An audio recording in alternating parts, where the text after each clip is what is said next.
Hello, everybody. It's a special breaking news edition of AMA Air. As you may or may not have known, remote ID, the final rule for remote ID dropped just yesterday, and we've got a couple of guests here on the show today to help us break it down and talk about it. So stick around for this breaking news episode of AMA Air.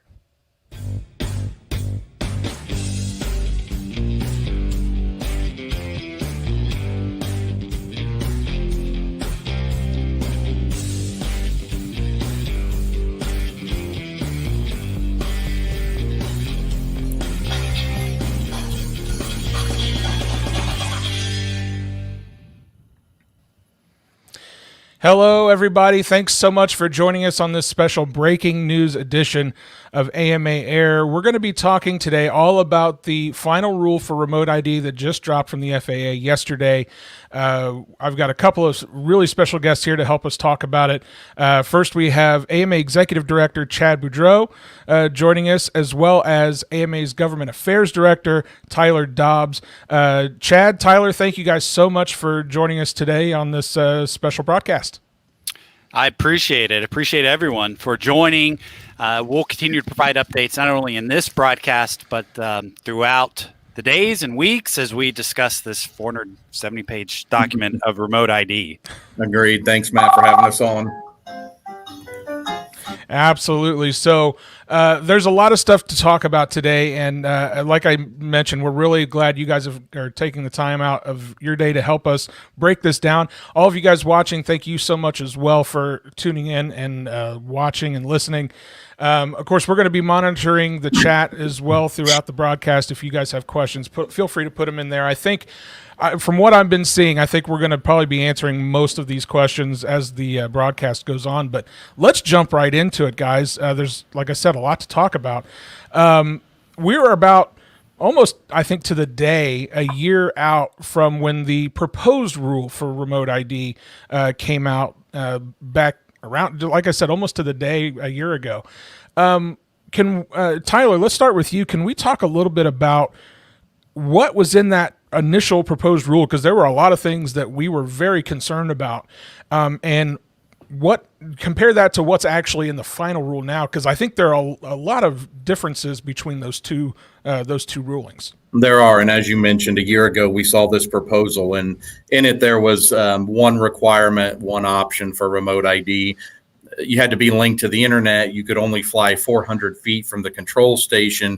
That had to be linked to a USS service provider, they called it, which would charge users a monthly subscription fee to track your aircraft.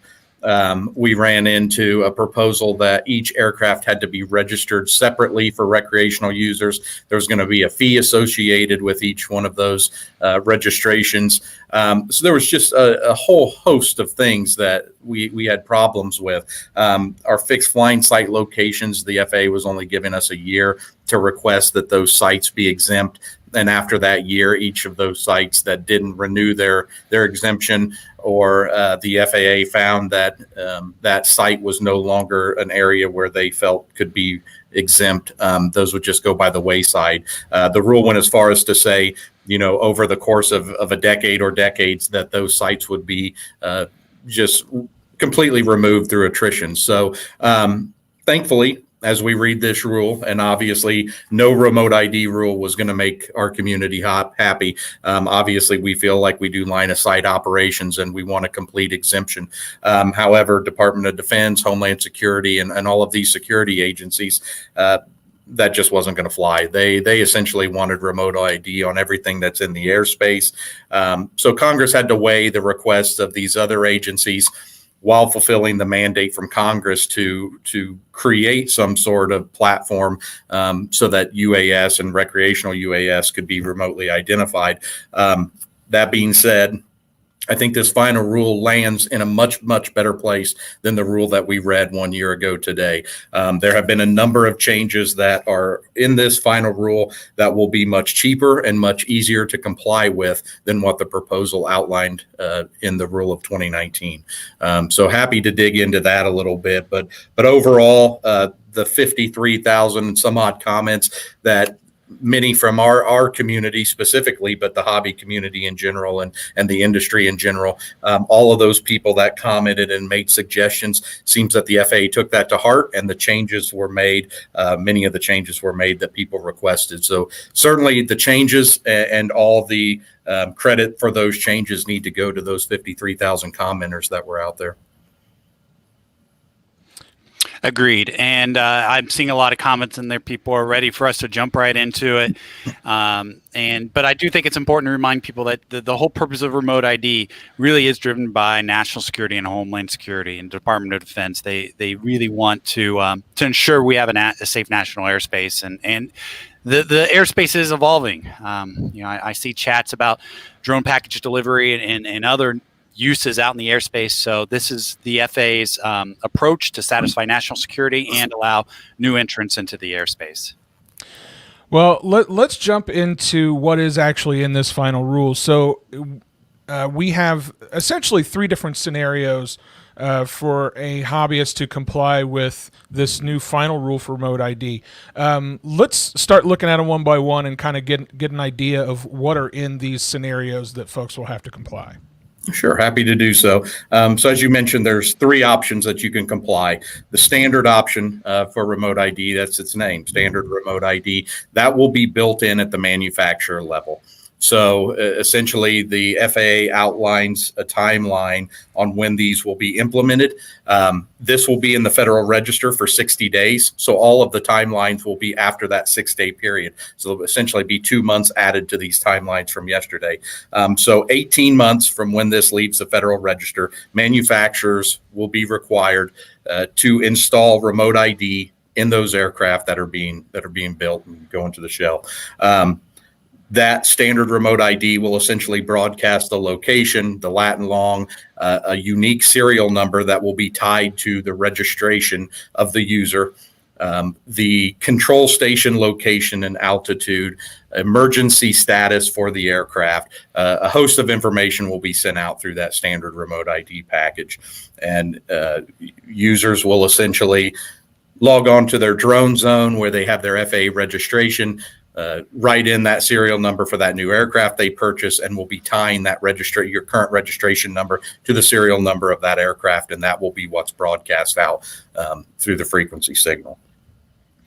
I think this is important, and we'll talk about the other options, which I think impact members more directly. And I'm seeing questions about flying fields, and we'll get to all that. This one, I really see for like Amazon, who wants to do beyond line of sight drone package delivery. And I think it's important to clarify, yes, the rule goes into effect in now 59 days, but there's a lengthy implementation period where we have a lot of unknown answers at this point. And that's where AMA and others step in and try to clarify that. Will all models at your hobby shop have this baked in? We don't think so, but some may. If you go buy a DJI Phantom, I suspect that probably will have remote ID baked in, the standard option. But as we get through options 2 and 3, I think we'll see more clearly how this impacts our members. Yeah, I think so. Option 2 is going to be a broadcast module, which is essentially going to be the same as a standard remote ID, but it's going to be a removable module that can attach to the UAS. The signal that it sends will be very similar, except it won't send the location of the control station, because that would require additional equipage to be attached to the transmitter. Obviously, by just requiring it on the aircraft, it makes it an easier task to perform for the user. That broadcast module, the FAA has estimated to cost between $20 and $50. Obviously, that's going to be driven by market and the number of people who are out there selling it and creating it, but we're yet to see. We do think that module will be able to move. If you own 10 aircraft, you can move that module from aircraft to aircraft and use it in that fashion, which is a much better solution than previously when you were going to have to register each aircraft and pay a service provider again for each of those aircraft to be tracked. Yeah, again, and we're hearing things that this may be the size of a postage stamp, that there's already some beta products out there, and it may cost $20, maybe $50, and it's a one-time buy that you plug and play. But again, this is just one option for members. Sure. Who may want to fly in their backyard. are not at a flying site. And we'll get into that third option here in a second. And essentially that broadcast module would have a serial number associated to it. You'd log onto your drone zone registration and you'd enter that serial number so that they could tie that to the registration. And when I say UAS for the purpose of this, everything, all unmanned aircraft systems is considered a UAS. The ruling even goes to far as to say that the FAA is not going to use the word model aircraft anymore. Everything is going to be an unmanned aircraft system. You know, Tyler, I saw some questions about control line and free flight. Is that considered a UAS?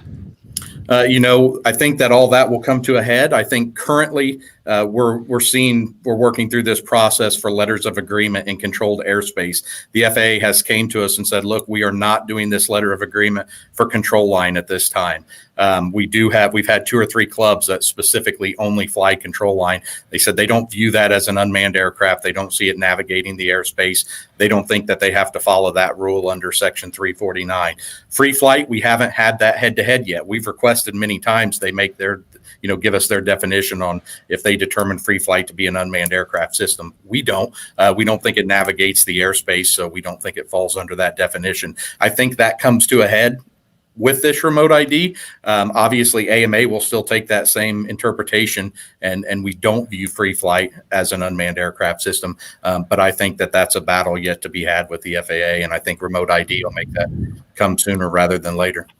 Page 26 of the rule starts to define unmanned aircraft, and it's still a loose description, but it describes it as the entire system, including the control station. So, I mean, you control for control line, that's not really a ground control station. In free flight, there is no ground control station. So a lot of unknowns, and that's where and I'll echo it again. Yes, the rule's out. Yes, it'll become official in 59 days, but that is not the end of this conversation. Sure. We'll continue to have an implementation period where we shape some of these questions and unknowns over the next 2-3 years. So let's look at option 3, because I think option 3 is probably going to be the one that's going to impact the vast majority of our members. They're going to fall into option 2 or 3 for the most part. 3 being, these having to do with these officially recognized flying sites. So can you talk a little bit about that one? Sure, yeah, and I think you're right. I think option 2 and 3 are where our members are going to be split, probably, if I had to guess. We probably have half our members that fly at a site and half our members don't. Option 3 does, it allows for there to be, they call them FAA-Recognized Identification Areas, or FRIAs, and it allows for community-based organizations and educational institutes to request that clubs and sites operating within their programming request for those areas to be identified on basically an electronic chart, and therefore be exempt from any remote ID requirement. So you could fly at one of these FAA exempt sites or a FRIA without the use of the standard remote ID option built into the aircraft, or without the use of a broadcast module being attached to the aircraft. So let's talk, if we can, guys, and we're as I see a lot of questions coming in, I'm sure we're going to be jumping around a little bit, but I want to touch on registration a little bit, because you mentioned that a few minutes ago. There's been some things that have changed with regard to registration as for what was going to be in the proposed rule and what's now in the final rule, and it's kind of affected a few of these things. Can you talk a little bit how registration has been affected here? Sure. So as you mentioned, the previous proposed rule, they wanted us to register each aircraft. That would be almost impossible to comply with. And time alone, if you own 100 aircraft, to sit down and go through that registration process 100 times, that's just not a viable option. So they kept things essentially status quo. You will still have that one $5 registration number that will be valid for all the aircraft that you own. The difference will be when you buy your module, there will be a serial number attached to that module. You'll have to go onto your registration page and enter that serial number so that the serial number is tied to your registration. Therefore, if law enforcement or the FAA or somebody would be identifying your aircraft, they would have some means to go back to see who that belongs to. If you go out and buy a new aircraft that has the standard remote ID built in, that aircraft's also going to have a serial number. You'll have to take that serial number and add it to your drone zone FAA registration page so that we can make that link. But I think it's important to point out that you're not going to pay extra money for each one of those individually. You're still only going to register the one time. That's right. For the one number. Yeah. So essentially, if you're a member and you own 100 aircraft with remote ID, even after the implementation period, you go to your flying field, you fly as you always have, you register that one time every 3 years, and you don't need to buy extra equipage, widgets, multiple registrations. You just go fly as you always have at your flying site. Right. And then I saw a comment in there about, well, what about those who don't fly? I fly in my backyard. I fly here at the AMA at the flying field here, but I also fly in my backyard. So there's some members who maybe don't fly at a fixed flying site. That's where that module comes into play. Or if you don't have a flying field near you at all, that's where you can buy that $20 module or widget. And there's still some implementation unknowns. Can we look at other options to help members who want to fly in their own backyard or in their back 40 safely? Sure. Yeah, and that gives us flexibility now that the FRIA or the fixed site rule that was changed. Originally, as I mentioned, we only had 1 year to request those. And once that 1 year was up, those sites were set in stone. And now we have an indefinite. This is a permanent solution for remote ID. If you change field locations 3 years from now, or you start a new club 5 years from now, we can put that request in to exempt that location. So that's a big change that will be helpful to the clubs, the existing clubs and any new clubs that are formed. And I should clarify that $20 to $50. That's a quote from the remote ID rule. I've not personally seen any of these widgets. A few years ago, I saw some betas out there that included like ADSB out and a few other features, but they were all within that price range, and again, all within that thumbnail size. Tyler, let's take a step back and look at these at the FRIA conversation, because I know there's going to be a lot of folks out there who belong to clubs. They may be club officers who have a sanctioned AMA club flying field.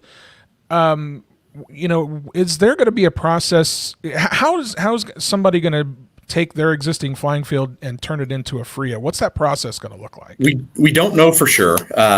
We can make some assumptions. So essentially, as I mentioned, this will be at the Federal Register for 60 days. And then 18 months after that, so 20 months from yesterday, clubs will be able to start requesting those FRIAs or start requesting their sites be labeled as FRIAs and be exempt or use their location to satisfy remote ID. So 20 months, the FAA will have some process in place. I can assume it will be similar to the letter of agreement process that we're doing now, where AMA basically goes out, works with the clubs, gathers all that information, creates site maps for those locations, marks the airspace that will be used, and then we'll turn that over to the FAA and do kind of one-offs.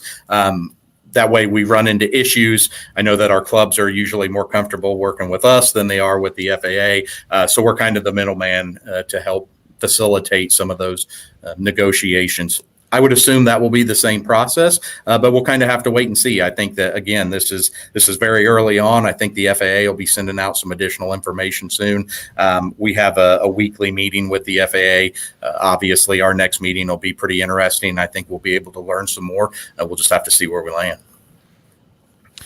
Yeah, and frankly, there's not even they've not yet even put out anything as far as how one becomes a CBO. So there's a lot, I think, still to be built into that process before we can get to the point of registering FRIAs. You touched on that, and I'll go ahead and address that. The advisory circular 9157 Charlie, which will have a process outlined in it to recognize community-based organizations. Initially, that was supposed to come out the same time as the remote ID rule. Apparently, there's been a small change that required some legal interpretation or advice, but we expect that literally any day. I would be surprised if that doesn't roll out within the next week or two. So there's one thing that was I remember seeing in the proposed bill or the proposed rule that had to do with something that I think all of our members are probably very familiar with, which is doing home build projects. There were some things that said, the percentage of it had to be built by you, or there were a lot of really iffy things there. I think that's changed a little bit in this now final rule as well. Is that correct? That's correct. I know EAA had some major concerns with the amateur built discussion, as did we. So we worked closely together on our comments and on EAA's comments on that. They didn't want to see us in the same situation that they found themselves in years ago. The proposed rule said that you had to build and fabricate at least or over 50% to not meet the requirements of standard remote ID. And that's a hard threshold to define, and that's a hard threshold to meet in many situations. So instead of that, they changed the term to now it's called home built.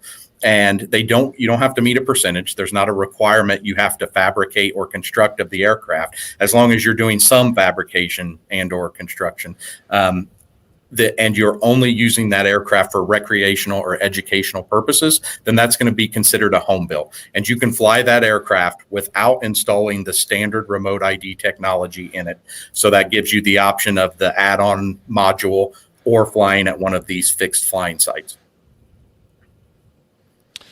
There's a couple questions that I've seen come through with regard to FRIAs and what FRIAs mean. Can you just touch on that one quickly again, Tyler, just in case anybody missed that? Sure. So FRIA stands for FAA-Recognized Identification Area. And essentially that will be a cube that will be determined exact locations, and we will take that request. Community-based organizations or educational institutes will take the request of those locations to the FAA and request that be the solution to satisfy remote ID. So essentially a cube of space, a cube of airspace for your club's fixed flying site will be given to the FAA. That will be charted electronically and will make you exempt from using the standard remote ID or attaching a broadcast module to your aircraft. Something else we're seeing a lot of comments about is with regard to weight. So with FAA registration, when it was implemented, they made a big deal about the 0.55 gram or half a pound essentially of weight that is that threshold. How does that relate to these new rules? So it uses the same. Since the serial number of the module or the standard remote ID aircraft ties in with your FAA registration, they still use that same 250 grams or 0.55 pounds. Anything under that would not need to meet the registration requirement or the remote ID requirement.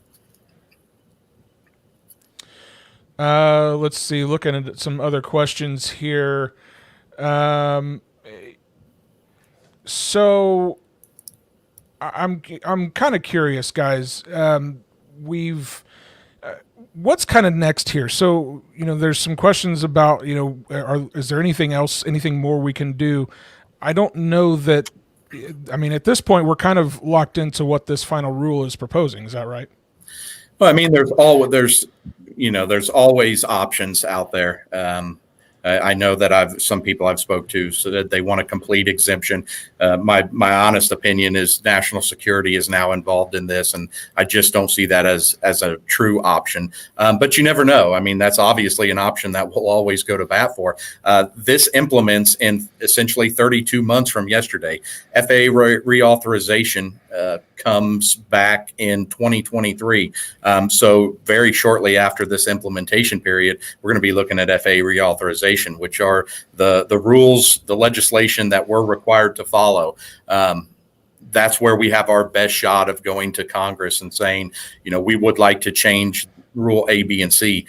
So there are always options on the table to be able to change things. But in terms of remote ID, Congress in Section 349, the rules that we follow in 2018 FAA authorization, they mandated that the FAA come up with a process and a path to remotely identify recreational UAS, and that's what they've done. And as I previously mentioned, looking at the proposed rule that we saw a year ago and looking at the rule that came out yesterday, the FAA did listen to the 53,000 commenters that were out there. This is a drastic change. I understand that there are people out there that don't want remote ID in any way, shape, or form, and I agree. I don't either. I think we fly visual line of sight operations. But if we're going to get forced down the path of a remote ID rule, there are very few options that would be better than the one that we got yesterday. And AMA's position has been that way since the beginning, since 2016, 2017, when the FAA first started discussing this and forming rulemaking committees, that we should be exempt. It was our first comment in our comment, I believe it was on page 1 of our multi-page comment. Model aircraft should be exempt. But the proposed or the final rule that came out yesterday is much, much more palatable. Again, I agree. The remote ID is not what our preference is, but for members to be able to go to a flying field and fly as they always have without having to do anything, it's a tremendous relief compared to what we were looking at. And for those who fly in their backyard or elsewhere, to have a small widget that you can pop in to satisfy remote ID, that's much more palatable. And I'm seeing questions in there, and I'll be honest, guys, we don't know the answers. What's the size of this little widget? Where does it broadcast to? That's where the implementation phase is important, because this rule does not end with this document. It's a living document that will continue to evolve over the next few years. And not to get too deep, but there's a standards body that's going to come up with all the requirements that this widget will need to meet. It's ASTM standards, and it's the F-38 working group for anybody who wants to look into what they're doing. They're trying to finalize their report soon. Once that report is finalized, then that's kind of going to drive the market into what this widget is going to look like, the size, all those requirements. Yeah, there was some questions in there. We touched on, maybe need to clarify the 12-month limit on FRIA registrations. That has been eliminated from the final rule, so there's no longer that, they're only available to be registered for this certain time period. So that's open. Your request, once approved, will be valid for 48 months. When you get to 128 days before your request or your club is expected to terminate that FRIA label, you can go through a renew process, and obviously AMA will have that set up. As soon as the club's still in existence, we'll obviously just resubmit that information. But yeah, there is no longer a 1-year period to request those sites. It's an indefinite. And from an operational perspective, we've already had meetings with the entire staff, with the executive council and others, to figure out what's AMA's role in that. Obviously, we as an organization, we have a responsibility to help you as a member. And we don't have specifics as to what that path is like to apply for FRIAs, but I can tell you that AMA will have a role. We want to take on as much of that burden for you as we can. I don't know if that means it's part of the club charter process. I don't know yet. We have a year or two to figure that out, but we're already having those conversations internally. So let me ask you this, 'cause I've seen this pop up as well.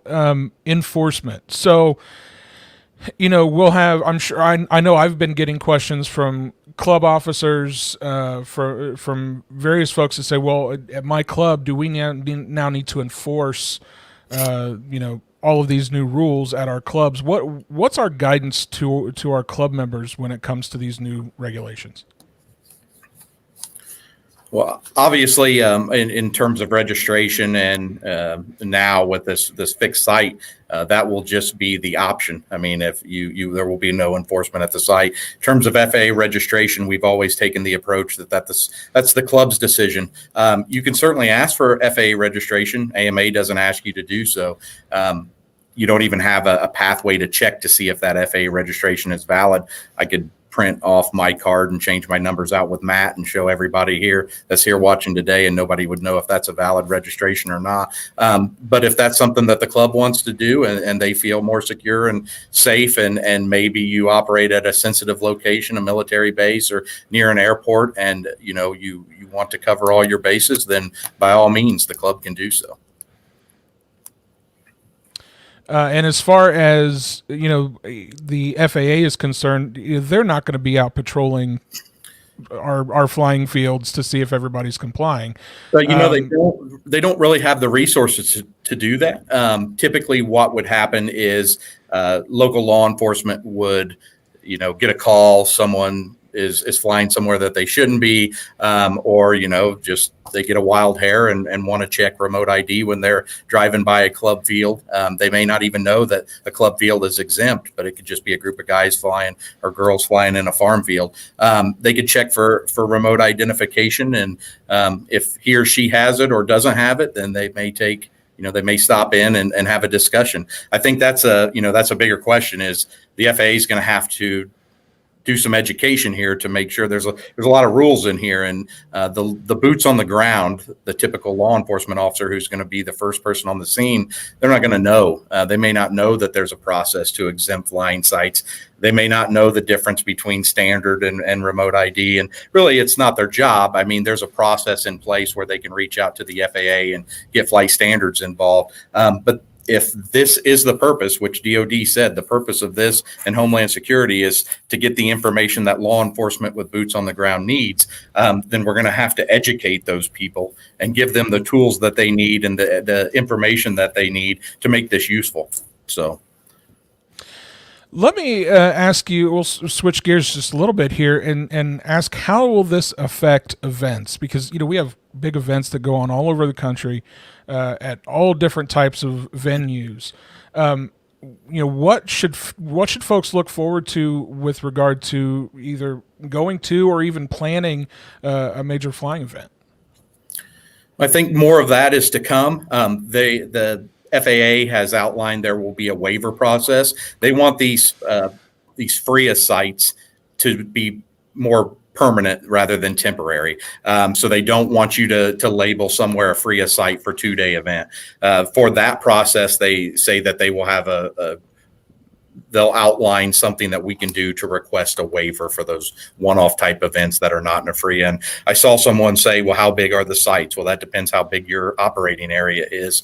In our letter of agreement process, we have 5-acre sites and we have 250-acre sites. So that's something that AMA and the club or the school and the club will work on together and submit that information to the FAA. But there's certainly no predetermined size that you have to operate within.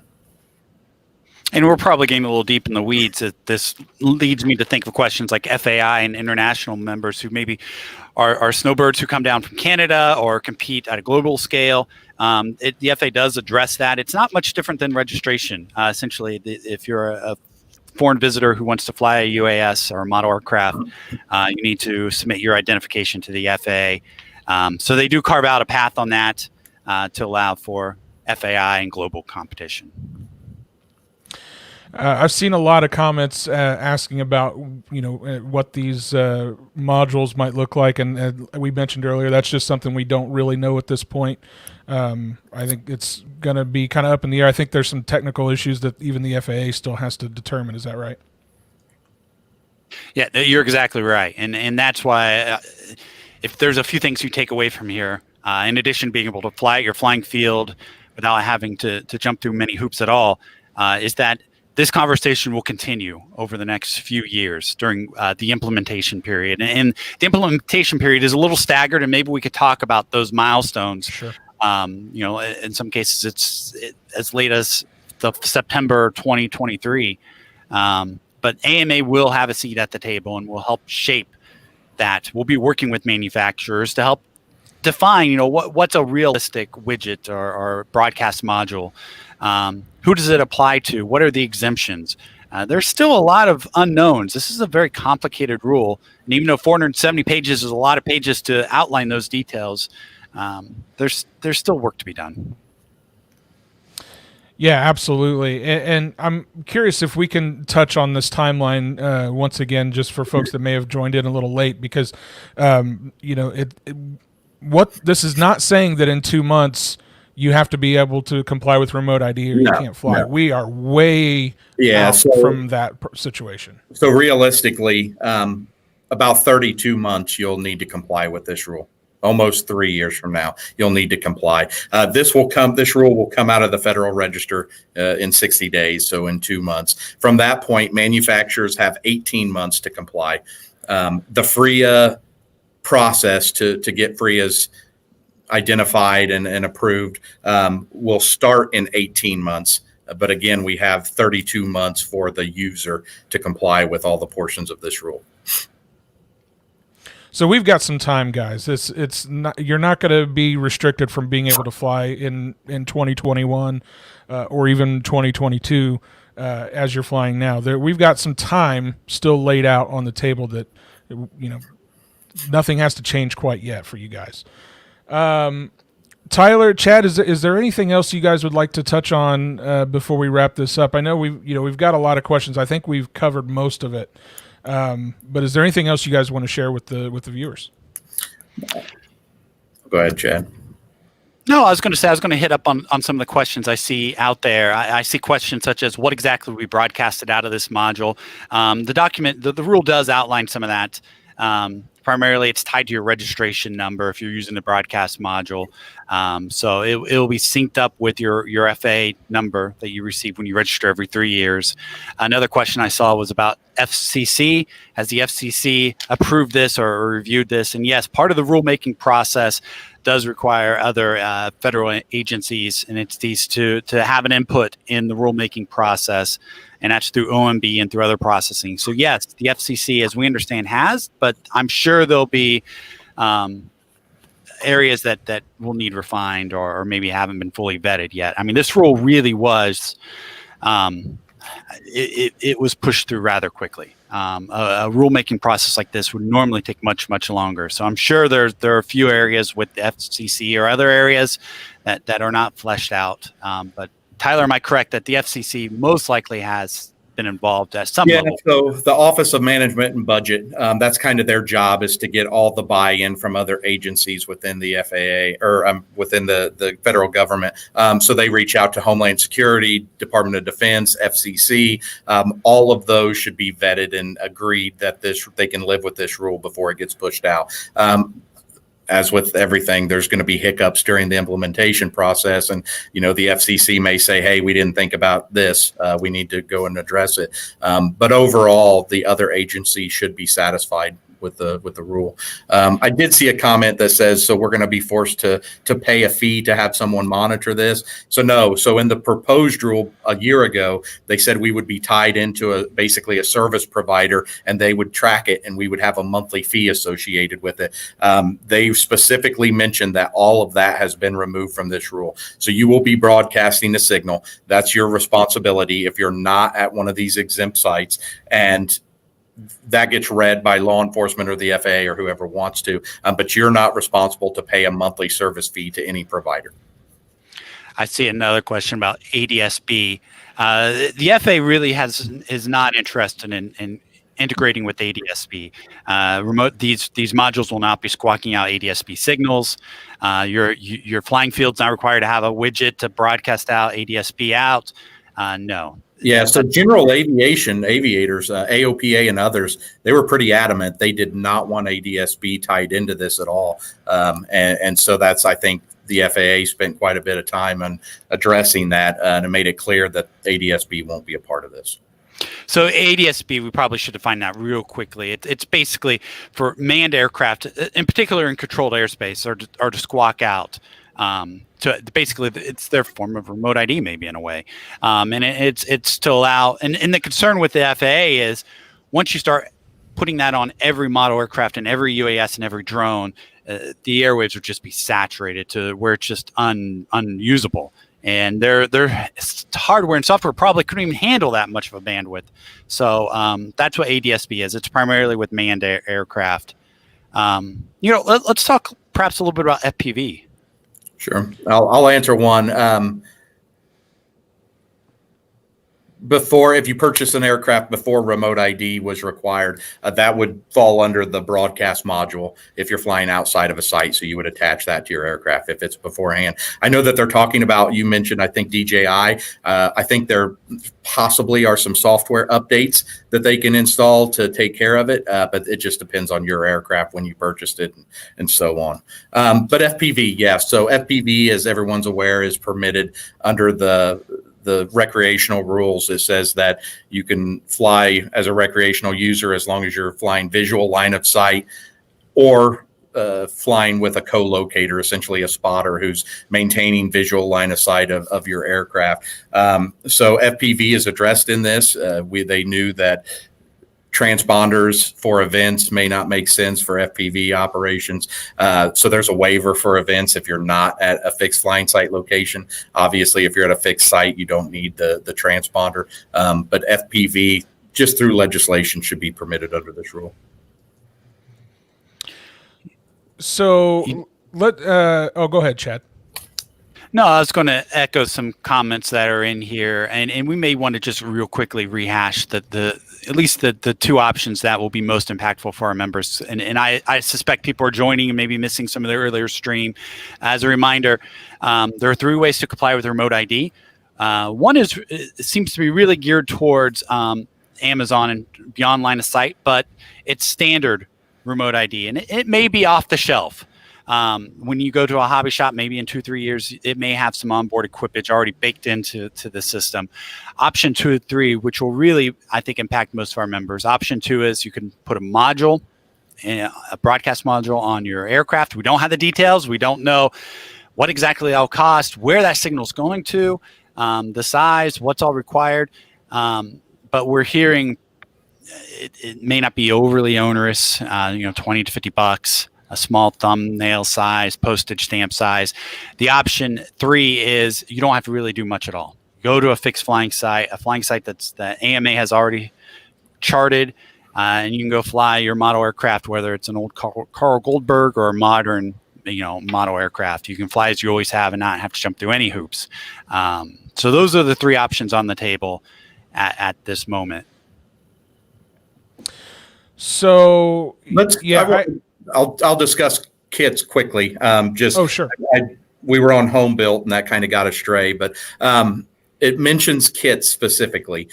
For a kit, I know a lot of manufacturers out there are selling kits, and they were concerned they'd have to include the standard remote ID. So it's possible they could, but to do so, it requires that you sell the kit 100% of the parts and the instructions to put it together as the aircraft. So if that's what you sell, then you are required to meet the standard remote ID requirement. If you sell a 99%er, where a portion of the aircraft, a prop or whatever, under the definition outlined in this rule, then you would be able to fly that through the use of a broadcast module or a fixed site. There were some questions about documentation that can help people better understand what's going on. I know there's some stuff going to be going up on the government blog today, I believe, and that's at modelaircraft.org/gov. Tyler, I assume that's probably the best place to go for folks for the next foreseeable future. Yeah, so the landing page for government on modelaircraft.org, it should be up there. I know that they were working on it when we started this. I'm going to assume they're done. So go there. That's got some FAQs. It's got an overview on what we discussed today. Obviously, we're happy to discuss anything over the phone or through email if anybody needs additional clarification. That being said, as Chad mentioned, it's pretty early on. So any specifics, where do I go to mark my location as a FRIA, those types of things are just not going to be available right now. I would assume over the next year, we'll start seeing some information on that. I know within our FAA meetings, we'll start getting a process put in place so where they can start accepting those. And I did just confirm there are some PDFs you can download now on modelaircraft.org/gov. It's under a blue title, Advocacy Urgent Efforts, and it's above this live stream that you could watch at a later date. And then we'll post those throughout the website, and they'll be updated. You'll notice they'll be time stamped or date stamped because this is evolving and changing. Very good. Well, guys, if there's nothing else to cover, I'll kind of give you each one last word here before we sign off. But I want to thank everybody first for tuning in and watching this broadcast. This broadcast will be available. It's not going to go away. You can check it out here on the AMA's YouTube channel and Facebook page. They'll be available in both of those locations. But Tyler, we'll start with you. Do you have any last words for everybody? No, I'll reiterate that remote ID is not something that any of us wanted. But without the 53,000 comments, a large portion of those coming from the AMA and hobby community, we would not have gotten to a solution that's at least livable and workable, which I think is where we got. Again, there's a lot that needs ironed out, but it's going to be relatively easy to comply, whether you fly at a site or whether you don't. So thankful to all of those people who made this happen. Yeah, and I'll echo that. Thanks to the members for helping shape this. I think, again, if there's one takeaway, is that the conversation is not over yet. And yes, this is far better than what we were discussing just a year ago. You don't have to register all 100 aircraft if you own aircraft separately. You don't have to be connected to the internet. All these burdens of fixed flying sites have been removed. This is a much, much better rule, but there's still work to be done. And we're going to keep you updated as we continue to work and advocate on behalf of the hobby.